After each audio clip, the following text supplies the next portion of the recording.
우리 할렐루야 성가대 다시 한번 박수 한번 해주세요. 아이 감사합니다.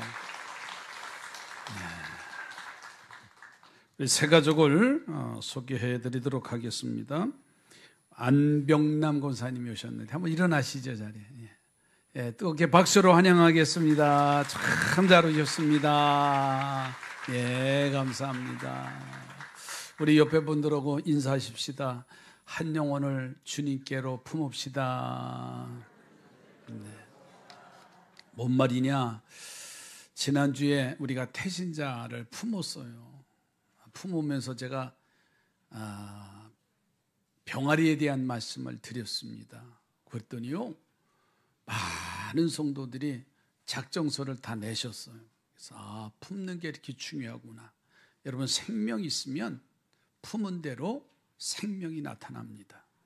그래서 오늘 우리가 영혼을 품고 나가는 일조차가 얼마나 소중한가를 새삼스럽게 느껴지고 함께 믿음의 교회, 하나님의 나라를 세워가는 선한 일꾼들이 되기를 주의 이름으로 축복합니다. 한 영혼을 이렇게 좀 했으면 좋겠어요. 한 영혼을 그러면 옆에 분하고 웃으면서 이렇게 보시고 좀 한번 다 품었냐고. 안 품었으면은 생명은 나타나지 않습니다. 그러나 품고 있으면 때가 되면 하나님은 그 생명을 하나님의 교회를 이끌어 가게 될 줄로 믿습니다. 자, 연습 한 영혼을 옆에 사람 보면서 좀 해보라니까는요. 예, 함께 영혼을 품고 영혼을 교회로 이끄는 역사가 분명히 일어날 줄로 믿습니다. 오늘 본문의 내용이 바로 그거지요. 네가 나를 존중히 여기면 내가 너를 존중히 여기리라는 말씀이에요. 그러니까 아무 일도 하지 않으면 아무 일도 일어나지 않아요. 그러나 무언가 계획하고 비전을 제시하고 일을 하면 그 속에 일은 일어난다. 그러니까 오늘 우리의 영적 삶에 요동치지 않으면은 아무런 일도 일어나지 않아요. 오늘 본문 내용은 엘리 제사장의 이야기입니다. 우리가 너무나 잘 아는 말씀이지요. 이 엘리 제사장이 그 직임을 잘 감당했다고 한다면 이러한 불상사는 일어나지 않았을 겁니다. 더더군다나 그 두 아들이 있는데, 홈리와 비느하스라고 하는 두 아들이 있는데 아들조차도 제사장의 대를 이어서 지도자가 되는 거예요. 그런데 그 지도자의 삶을 감당하지 못하고 엉망으로 사는 거예요. 다시 말해서 제멋대로 살아갔단 말이에요. 적어도 목사의 자녀면 목사의 자녀답게, 장로의 자녀는 장로의 자녀답게, 믿음의 가정이면 믿음의 가정답게 사는 게 복이에요. 그런데 이 자녀들은 그렇지 않았어요. 자기 생각대로, 자기 방법대로, 자기 계획대로 살아가는 거예요. 그러니까 영적인 성숙감을 갖추지 못하고 방탕하고 포악한 지도자가 되고 말았고, 결국은 하나님의 성전을 더럽히는 죄를 범하게 됐다는 사실이에요. 그것까지 안 했으면 괜찮아요. 그런데 이 엘리 제사장의 두 아들이 성전을 어지럽히는, 추락시켜버리는 그런 결과를 가져왔어요. 이 패역한 두 아들 홈리와 비느하스는요, 결국은 전쟁터에 나가서 그만 전사를 해요. 죽음도 멋진 죽음이 아니에요. 아주 추한 죽음이 되어버렸어요. 더더군다나 엘리 제사장도요, 여호와의 법궤를 적군에게 빼앗겼다고 하는 그 소식을 듣고서는 그만 목이 부러져서 죽어요. 오늘 본문의 내용이 바로 그거예요. 왜 그러한 불상사가 일어났는가? 저는 이왕 예수 믿을 바에는 멋지게 믿기를 주의 이름으로 축복합니다. 옆에 번호고 멋진 성도가 되십시오. 예수 믿어도요, 정말 그냥 아주 추하게 믿지 말아요. 예수 믿어도요, 당당하게, 멋지게, 좀 어깨 좀 피면서 그냥 예수 믿는 게 왜 그렇게 기쁘고 감사한지. 예배당에 와서 예배만 드리고 나오면 얼굴에 입꼬리가 좀 이렇게 늘어나는. 그러니까 예배당에 나갈 때는 어떻게 하면서? 웃으면서. 마스크를 썼어도요, 웃으면서 나가야 돼요. 야, 그러면 교회에 무슨 일이 있냐? 일이 있지요. 그 예수님 앞에 온전한 예배자가 돼서 내 안에 기쁨이 충만하기 때문에. 그런데 그렇지 않으면요, 예배당 밖에 나가면서부터 문제가 생겨요. 더더군다나 집에 가면요, 기다리고 있어요. 사단의 역사하려고. 은혜 받고 갔는데 왜 이렇게 늦게 왔냐고. 나는 배고파 죽겠는데. 그러면서 전에 하지 않던 얘기를 하면서 속이 뒤집어져요. 거기다가 방구석에 있는 애들은요, 더 불만이 많아요. 이런 시대가 되어버렸어요. 그래서 하나님은 엘리 제사장과 홈리와 비나스 두 아들의 그 망가지는 그 모습을 보면서 하나님이 하신 말씀이 뭐냐면, 너희가 나를 존중히 여기며 내가 너희를 존중히 여기고 너희가 나를 멸시하는 자를 내가 너희를 경멸하리라, 이렇게 표현했어요. 자, 그렇다면 과연 우리는 무엇을 해야만이 하나님께 영광을 올려드리며 어떻게 살아야만이 하나님께 존중이 여김을 받을 수 있을까? 오늘날 현대인들은요, 자신이 존경받기를 얼마나 애를 씁니까? 언젠가 그랬대요. 들은 얘기입니다. 교회 앞에서 안내하면서 우리 장로님이 지나가는 사람, 개를 끌고 가는, 강아지를 끌고 가는 사람 보러 참 개 이쁘다 그랬대요. 그랬더니 끌고 가는 사람이 화를 내더래요. 얘가 왜 개냐고, 강아지인데. 그렇잖아요. 지나가는 강아지도 존경을 받으려고 그래요. 야, 이쁘다, 너 말 잘한다 그러면 되게 좋아해요. 그런 시대가 돼버렸어요. 어떤 사람은 정치적인 권력을 통해서 남에게 존경받기를 원하고, 돈을 많이 벌어서 그 샘물로 인해서 존경받기를 원하고, 아니면 어떤 사람은 연예계 유명한 스타가 돼서, 아니면 운동선수가 돼서, 아니면 공부 잘해서 모두가 다 존경받기를 원하는 시대예요. 그런데 이러한 모든 것이 내 노력으로 존귀함을 받나요? 이미 그런 시대는 지났어요. 이 세상이 주는 명예와 인기와 지위는 영원한 것이 결코 아니기 때문에 그래요. 그러나 예전에 한번 보세요. 저희도 어렸을 때는요, 동네 이장만 해도 평생 이장이야. 이장님 댁에 가서 면장 한 번 하고 지나가면은요, 평생 면장이에요. 그 말이 뭔지 아세요? 지역의 유지가 됐다는 말입니다. 지역의 유지가 되면 존경을 받습니다. 그분의 인격이나 그분의 삶이나 모든 주민들한테 존귀함을 받는 그런 시대인데, 지금은 안 그렇습니다. 뭐 더 이상 말해야 얼마나. 나는 이번 주에 깜짝 놀랐어요. 지난 주간에 우리 교회 앞에도 당선 사례가 현수막이 하나 붙어 있습니다. 마을금고 마을금고 이사장을 선출하는 게 이제 직선제예요. 여기 부평, 옛날에 갈산 삼산동 새마을금고가 이름이 바뀌어서 부평 새마을금고가 된 거예요. 갈산동에서부터 태동이 된 마을금고인데, 그 조합원이, 회원이 10,000명이 넘는데, 그런데 올해서부터 직선제가 된 거예요. 예전에는 대표들이 뽑아서 이사장을 뽑았는데, 지금은 모든 회원들이 그리고 선거관리위원회에서 다 관리를 해요. 이야, 대단하더라고요. 똑같 국회의원 선거하고 별 다를 바가 하나도 없어요.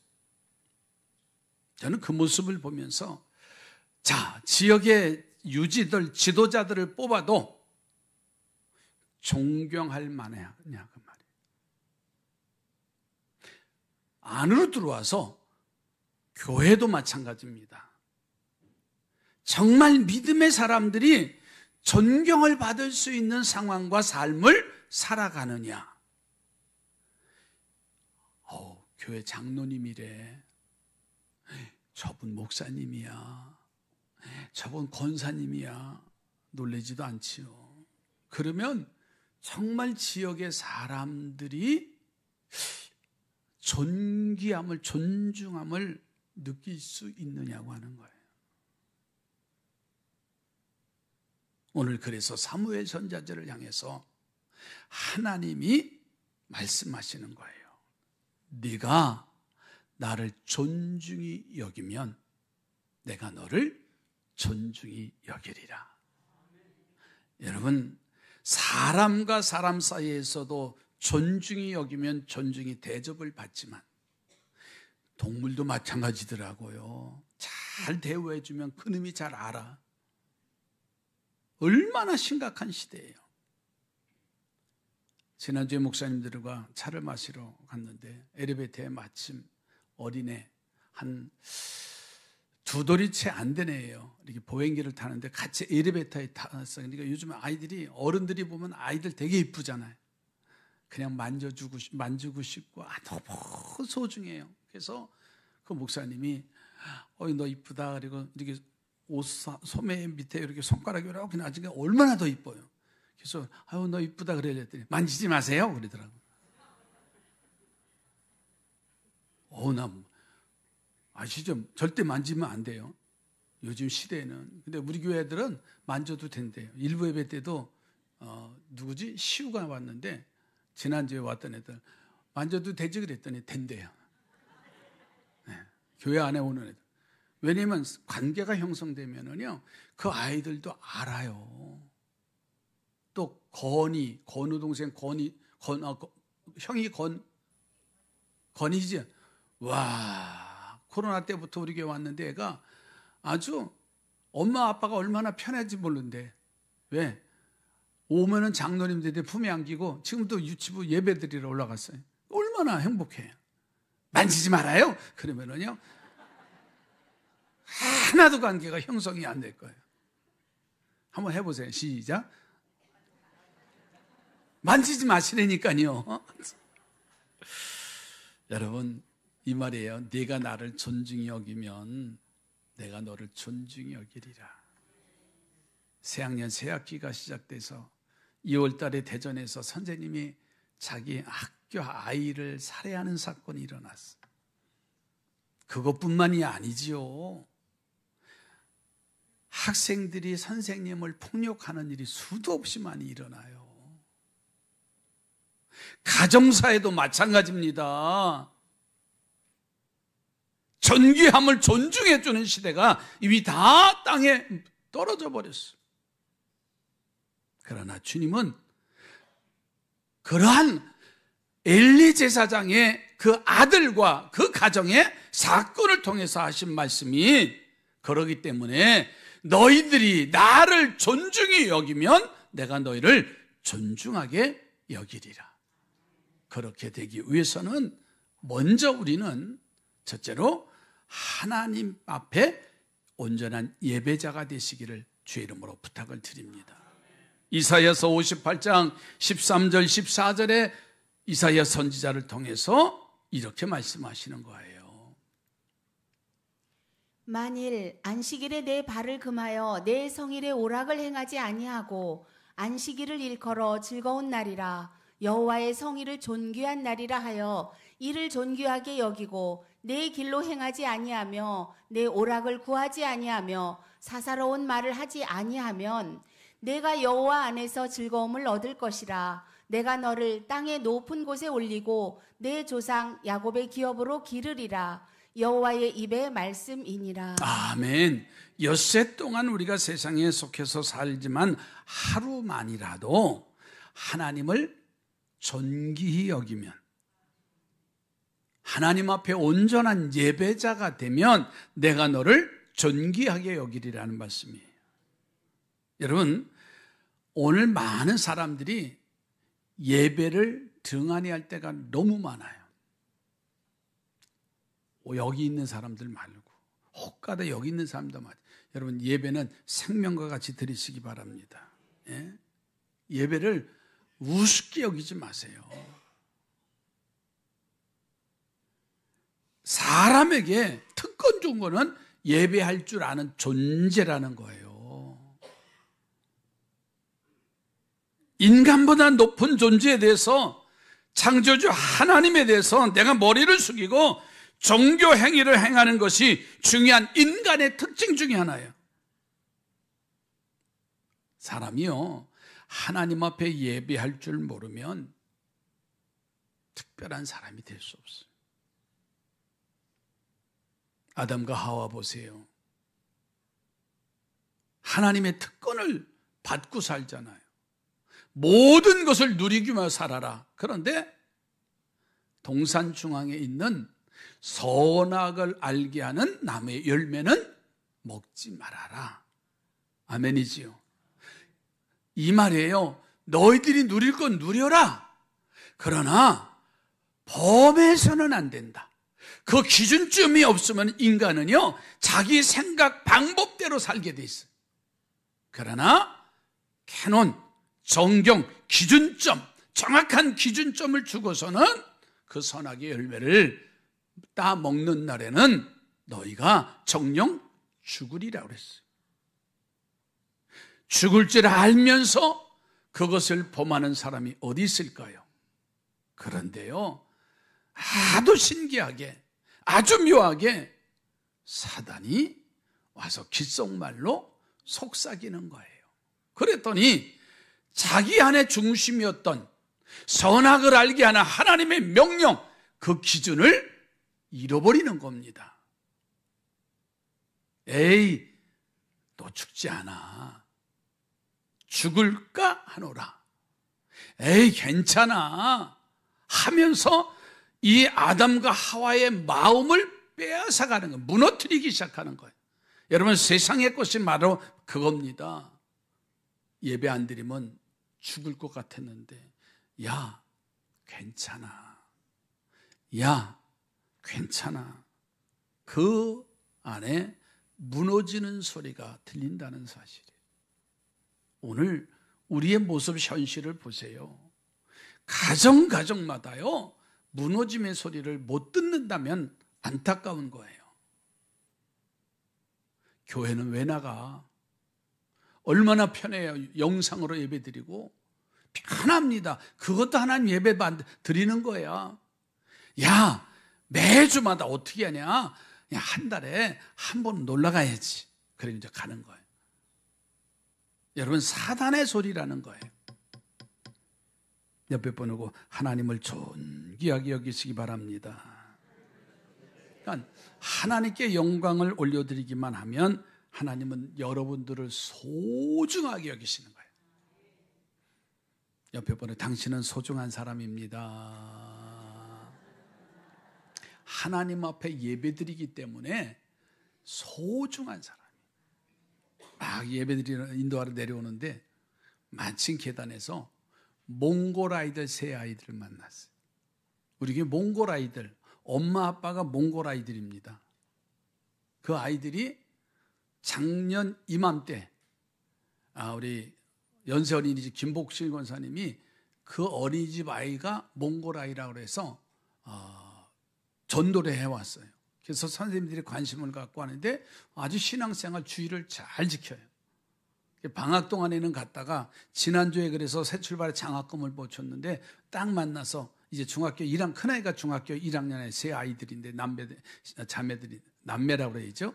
그런데 딱 만났는데 언제 왔어? 그랬더니 지난 월요일 날 왔대. 월요일인가 화요일 날 왔다 그러면서 그 세 아이가 같이 동생들은 2층에 어린이 예배실에 데려다주고 자기는 4층 학생부 예배실에 올라가는 그 모습을 보면서 그래, 얼마나 소중한가.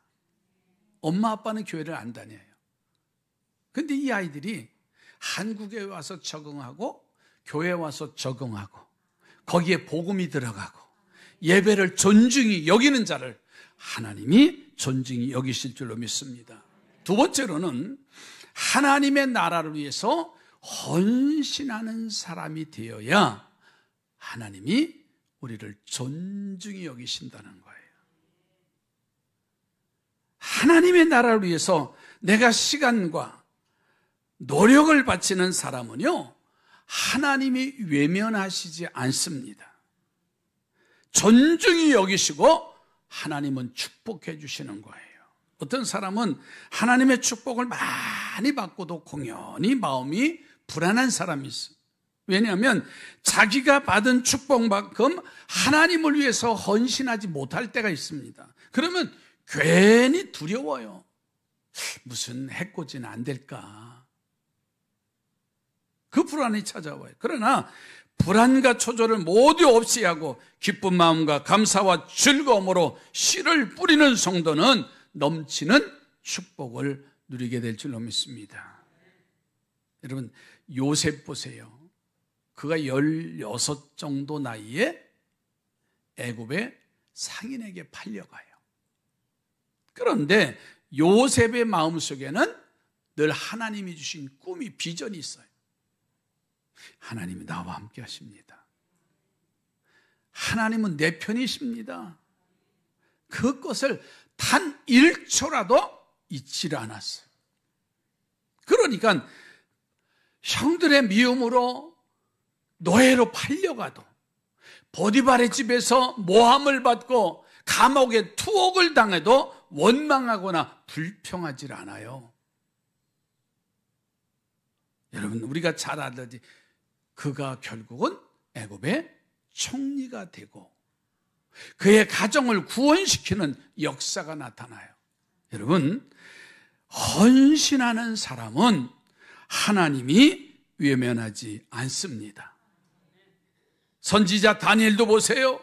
이방 포로로, 바벨론 포로로 끌려가서 이방의 음식을 먹어도 그는 성실하게 하나님께 영광을 돌리는 산의 진미를 입에 대지 않고 결국은 사자굴에 던져짐을 당하고 뜨거운 풀무불에 던져짐을 당해도 머리카락 하나 해하지 아니하고 하나님이 높여주시는 역사가 나타납니다. 여러분, 내가 예수 믿고 신앙생활하면서 가장 많이 듣는 단어가 뭐예요? 믿음이라는 단어입니다.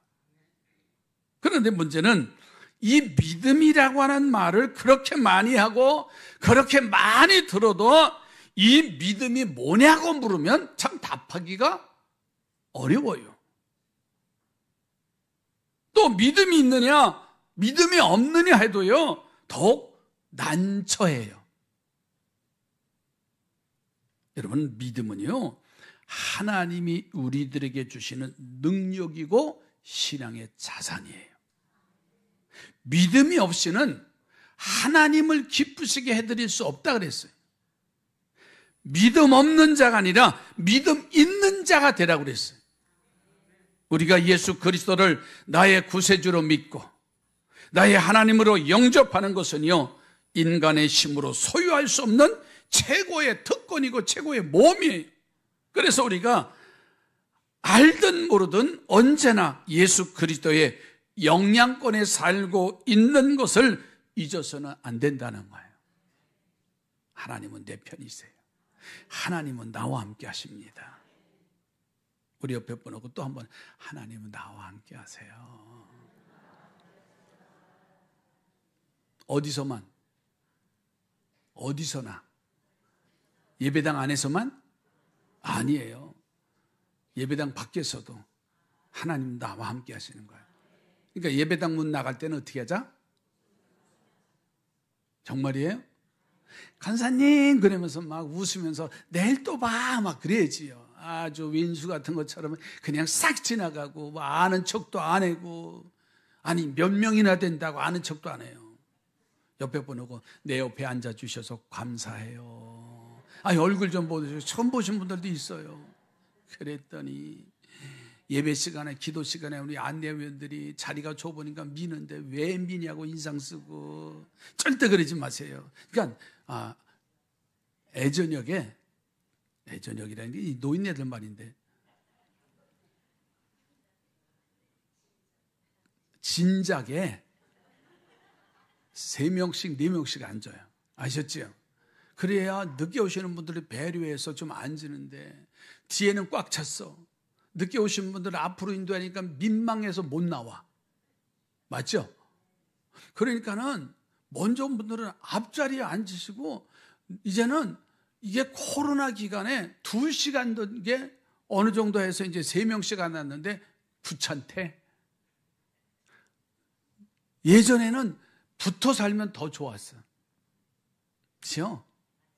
그러니까 좋은 말 할 때 3명, 4명 미리 앉아야 뒤에 안내하는 분들은, 또 안내하는 분들은 자기들 자리 찾아놓고서는 저리 가래요. 그래서 오늘서부터 집사람은 저 뒤로 쫓았어요. 그래서 마음의 평안함이 오고, 아멘이지요. 그리스도의 사랑을 같이 나누는 거예요. 그게 믿음의 성도들이 해야 할 일이에요. 그래서 항상 그 예수가 나와 함께 동행함을 세상에 나가서도, 제가 그런 얘기했죠. 저는 식당에 가서도 꼭 기도합니다. 왜 이상해요? 앉으면 하나님 이 가정을, 이 사업장을 축복해 주세요. 그러면 김치라도 하나 더 나올 줄 알아요? 축복해 주니까는. 아니, 기도한다고 이 사업장 망하게 하나요? 그 가정의 평안을 비는 거예요. 그 사업장의 평안을 비는 거예요. 그게 성도들이 해야 할 일이에요. 그러면 하나님의 영광을 드러내는 거예요. 그게 믿음의 사람들이에요. 예수님은요, 병든 자를 고치실 때 그 사람이 믿음이 있는가 없는가를 제일 먼저 시험을 해요. 그리고 믿음을 보면서 칭찬도 하시고 축복도 하시고 소원도 이루어 주시는 것이 아주 곳곳에 나와요. 자, 마태복음 15장 28절 한번 가서 보실까요?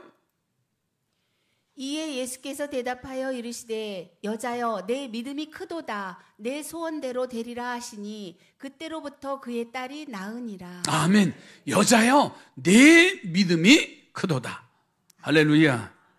마가복음 5장 34절에도 이렇게 축복을 하셔요. 예수께서 이르시되 딸아 내 믿음이 너를 구원하였으니 평안히 가라 내 병에서 놓여 건강할지어다.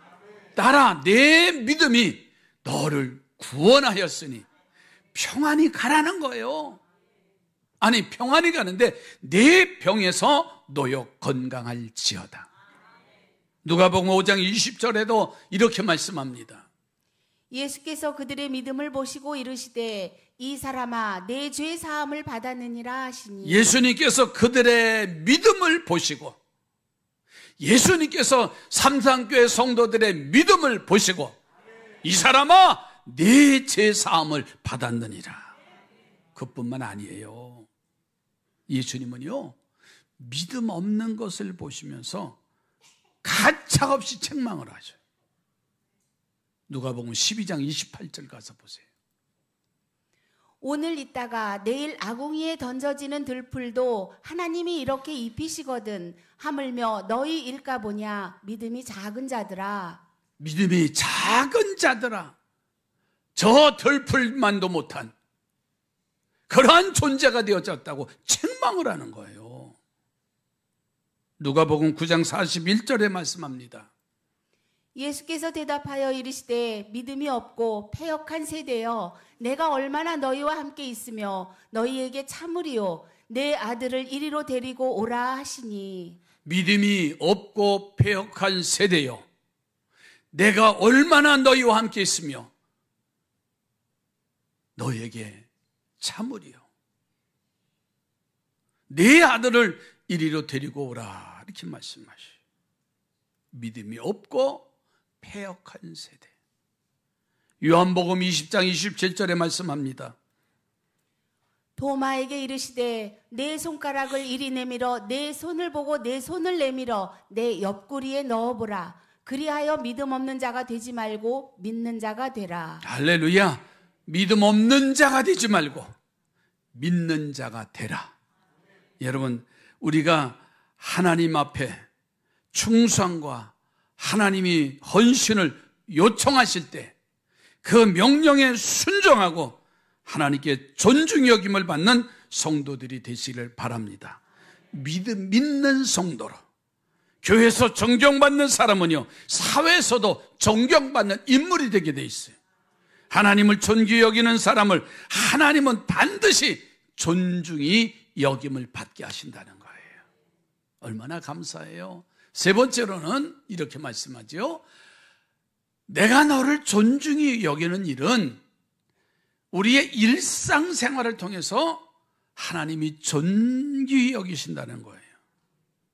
성경에 우리에게 말씀하시죠. 네 이웃을 네 몸과 같이 사랑하라. 가난한 자, 어려운 일을 당한 자들에게 물 한 그릇, 냉수 한 그릇을 떠주는 것도 하늘에서 너희 받을 상이 크다 그랬어요. 제가 예전에 그런 말씀 드렸지요. 부평 순복음께서 예배드리고 큰 가방을 메고 오시는 여사님 한 분이 계세요. 그랬더니 일부 예배 얘기했더니 어제도 왔다 가셨대요. 제가 어느 날 그런 말씀을 드렸어요. 그 분이 하나님이 보내신 천사인 줄 모른다. 우리는 조금 부족하다고, 조금 허스름하다고 얼마나 멸시하고 무시할 때가 많아요. 한 생명도 소중합니다. 그분이 오실 때 얼마나 처음엔 저도 싫었어요. 괜히 1,000원짜리 하나 끊어가지고 나 예배 이제 오면은 목사님 그러면서 자꾸만 그러는 거. 아우 진짜 싫은 거예요.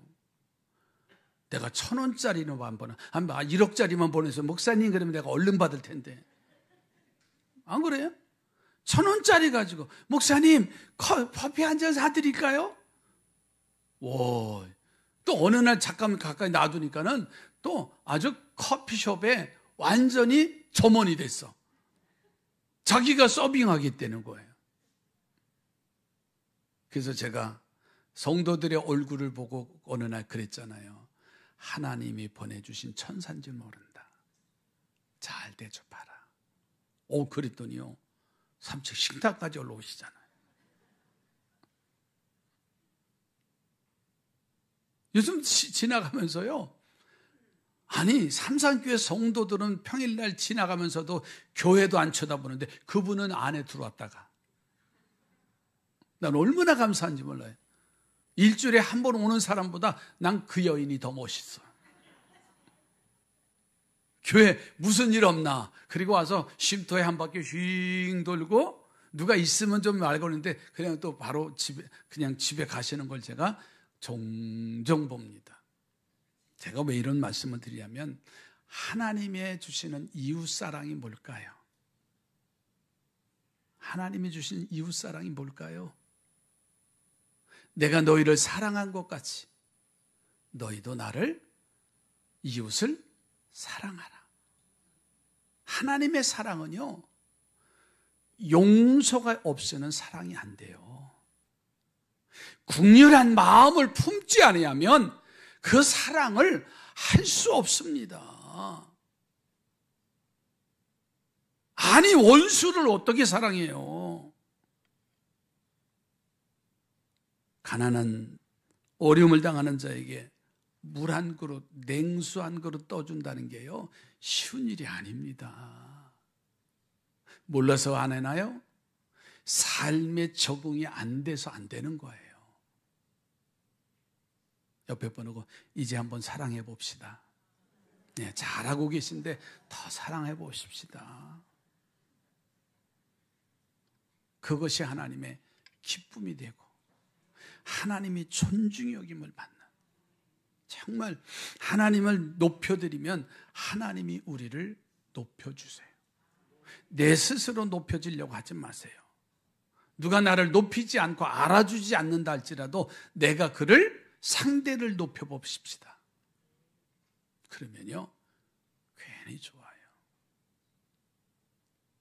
오늘 일부 예배 끝나고 엘리베이터를 타고 올라가는데 어느 집사님이, 난 여자분들이 그렇게 예민한 걸 나는 오늘 알았어. 사모님 구두가 예쁘네요. 난 와이프가 뭘 신었는지도 몰라요. 그래도 이렇게 보니까 왜? 그랬더니 구두가 요즘은 번쩍번쩍하는 게 유행이래요. 그래서 집사람하고 이제 올라가면서 집사람이 그러는 거예요. 여보, 이거 누구 줄까? 왜? 그랬더니 너무 알아보는 사람이 많다고. 모두가 다 관심이에요. 그렇죠? 말 한마디를 이렇게 해주면 그러니까 그냥 마른 사람에게도 아유 목사님 헬섬해 주셔서 이렇게 얘기해야지. 아유 목사님 요즘 고생이 많은가 봐. 절대 그러지 마세요. 또 이렇게 오래간만에 보면 아우 집사님 정말 잘 왔어. 막 그래야지요. 아유 저거 가끔씩 오다가 오래간만에 왔네. 절대 그러지 마세요. 아주 그게 우리 마음속에 농후한 거예요. 정말입니다 이게. 아유 예배 끝났다고 뒤에서 사인하네요.